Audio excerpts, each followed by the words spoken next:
I'd often watch him from the kitchen window or this spot on the balcony, release his frustrations on those poor loops, zooming and zipping around each corner. I turned toward the door and felt crunching under my sock. I bent down carefully to pick up the crumpled piece of paper.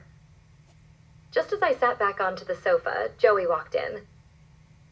"Hey, how was your jog?" "Good," he said, out of breath.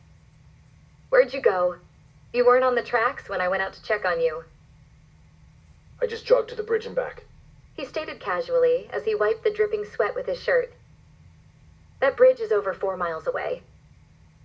"Okay, I guess I ran." "Do you mean teleported?" "Huh?" "It's barely been a half hour. You're telling me you ran over 8 miles in, what, 32 minutes?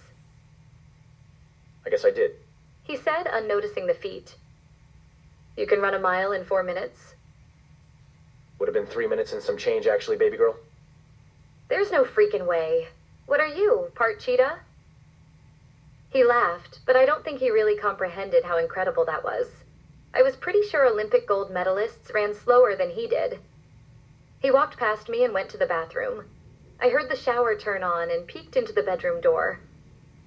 I caught a glimpse of his body from behind in all its gloriousness. His chocolate skin was glistening, and I had an overwhelming urge to take a bite out of him. But I decided to let him shower in peace. He was normally in and out in 5 minutes, but tonight he stayed in much longer. I understood that he needed alone time, but I grew concerned when I heard sobbing coming from the other side of the wall. I tried the handle, but the bathroom door was locked. Another strange occurrence this evening. Joey never locked the door. Ever. Even when he was going poop, he would just leave the door wide open. I was the one that tried to barricade myself in if I had to go number 2 and spray every few minutes. God forbid Joey ever smelled my shit. I would probably die from embarrassment. "Joey." I called his name and knocked on the door with my pointer finger knuckle. "I'm almost done, baby girl. I'll be out in a minute." I heard him say, clearing his throat and sliding the shower curtain. "Are you okay?" "Yeah. Do you need to pee or something?" "No, I just thought I heard someone crying." I heard the curtain slide again and thought he must not have heard what I said over the running water. I walked back to the sofa, knowing the second that I got comfortable I was going to lose consciousness. I don't know how long I was asleep, but when I opened my eyes, Joey was kneeling over me. His hands were shaking and his eyes were bloodshot. I sat up drowsily, trying to figure out where I was. Saying nothing, he enveloped me in a strong-armed hug. Am I dreaming? I pinched my own arm just to be sure. He was holding me, and it felt like he had hiccups. I only knew for certain when I felt warm drops hit the back of my neck and roll down. "Baby, what happened?"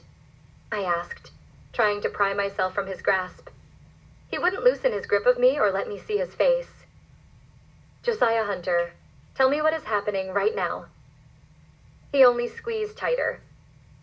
"Let me go, Joey. You're scaring me," I demanded. Joey released me and disappeared into the darkness of the kitchen before I could even blink. I got up slowly, partly because I was still shocked, but mostly because I was 8 months preggo, so I couldn't move as fast as I used to. "Joey," I said, as if I were talking to a frightened animal. I could barely see him, but I felt the corner of a piece of paper stab my hand. "What's this?" "Read it." "Looks just like that letter that I found outside earlier." "No, baby girl. Read this," he said, sniffing hard through his nose. "Can I please turn on the light?" "No." "Okay," I said, backing out of the kitchen, just far enough to use the light from the living room to read the document. I read the letter to myself, skimming most of the military jargon, but I didn't understand why he was so upset. "Baby girl, are you familiar with the term reconnaissance?"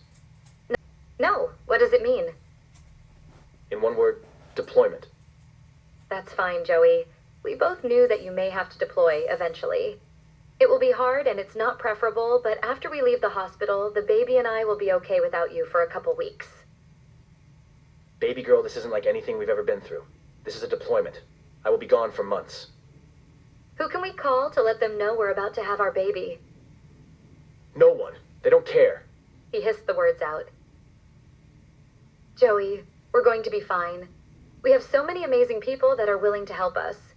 We will get through this, I reassured, reaching out for his hand. Haley Hunter, you are much stronger than I ever gave you credit for. Thanks, I think. I walked into the kitchen and grabbed him by the hand. I led us to the sofa, and closing my eyes, I laid my head down on his lap. I wouldn't have been able to stand seeing Joey cry. My heart ached every time he tried to make manly sounds to mask the outbursts of emotion. To see actual tears on his face would have been my undoing. It was a lot of pressure all of a sudden. To be the rock. To be the strong one. I couldn't imagine having to do this all the time, like Joey did. For one night, I vowed to be strong enough for the both of us. I love you, Haley. I don't know that I tell you enough. He said, scratching the top of my head. You do, and I love you too. Where will you be going? Can't say for sure. When do you have to leave? They will give you like a 90-day heads up, right?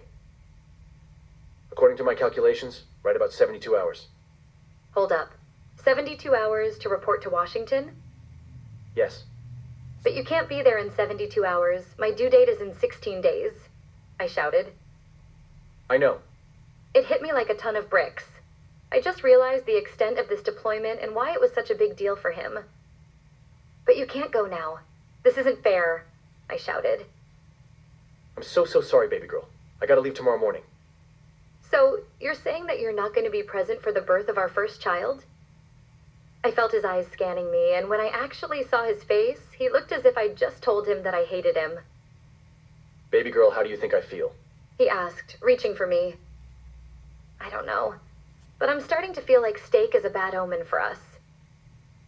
Joey stood up and took me into his arms. I didn't understand why at that moment, but his embrace, his touches, his kisses felt so much like goodbye. I just wanted to freeze this moment and never let him go. I rubbed his arms aggressively and passionlessly. It was a last-ditch effort to engrave the feel of his body on my hands. A recollection of physical memories that I could burn into my mind. To be able to feel him, taste him. To have his scent fill my nose and to hear his laughter at my every desire. To hear Joey say my name. I held my breath as the heavens and earth stood still.